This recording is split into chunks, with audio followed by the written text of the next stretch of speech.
Dans cette vidéo, tu vas découvrir ce qu'est l'écriture scientifique d'un nombre. Pour cela, je te propose de calculer 4 produits. Donc le premier, j'ai un nombre qui est multiplié par 100. Pour multiplier par 100, je dois décaler ma virgule de 2 rangs vers la droite. Je décale une fois. Pour me décaler une deuxième fois, je dois rajouter un 0. J'arrive donc à 6490. Pour le deuxième calcul, ce nombre-là est multiplié par 10 exposant moins 1. 10 exposant moins 1, c'est la même chose que 1 dixième. Donc ça va revenir à diviser par 10. Si je divise par 10, contrairement à quand je multiplie, je vais décaler ma virgule vers la gauche. Et je me décale d'un rang puisque mon exposant est moins 1. J'arrive donc encore une fois à 6490. Si je prends mon troisième exemple, ce nombre-là est multiplié par 10 exposant moins 3. Ça veut dire que je vais en fait diviser 3 fois par le nombre 10.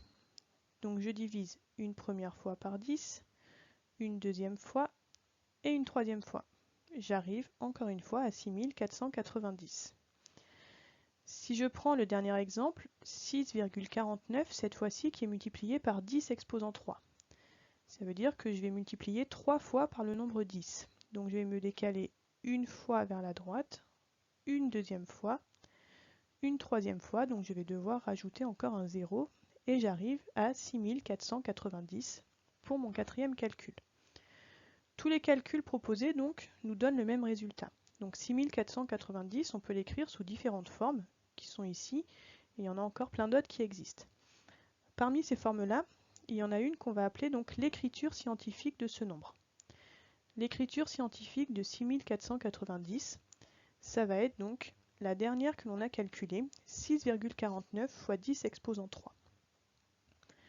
Donc pour avoir l'écriture scientifique d'un nombre, il faut que l'on ait donc un nombre décimal qui a un seul chiffre différent de 0 avant la virgule, et ce nombre doit être multiplié par une puissance de 10, d'exposant soit positif soit négatif. L'écriture scientifique d'un nombre va donc être l'écriture que l'on peut noter sous cette forme-là, où A va être un nombre décimal qui a un seul chiffre avant la virgule qui est différent de 0, et N va être un nombre entier, donc soit positif soit négatif. On va prendre deux exemples pour donner l'écriture scientifique de deux nombres. Si on prend un très grand nombre, 149 600 000, qui en kilomètres est la distance entre la Terre et le Soleil, on va donner donc l'écriture scientifique de ce nombre.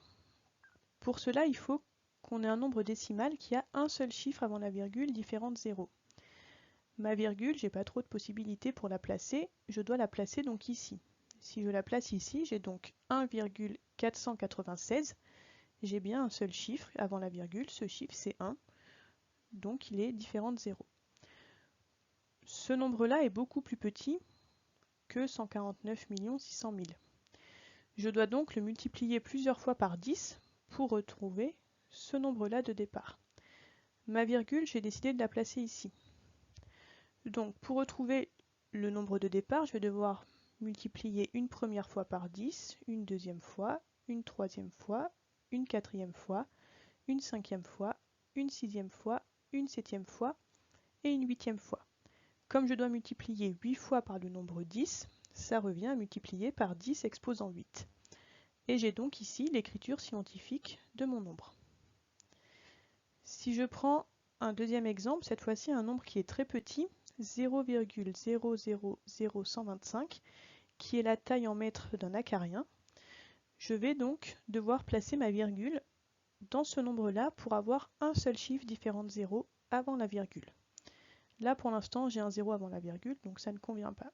Je dois donc placer ma virgule ici, encore ici dans l'exemple après le 1, et j'ai donc 1,25. Cette fois-ci, ce 1,25, c'est un nombre qui est très grand par rapport à celui-là. Donc pour retrouver ce nombre de départ, je vais devoir diviser plusieurs fois par 10. Ma virgule est placée ici, je dois compter combien de fois je vais diviser par 10 pour retrouver ma virgule de départ. Donc je dois diviser une première fois par 10, une deuxième fois par 10, une troisième fois par 10, une quatrième fois, je retombe sur ma virgule. comme j'ai divisé 4 fois par 10, ça revient à multiplier par 10 exposant cette fois-ci moins 4.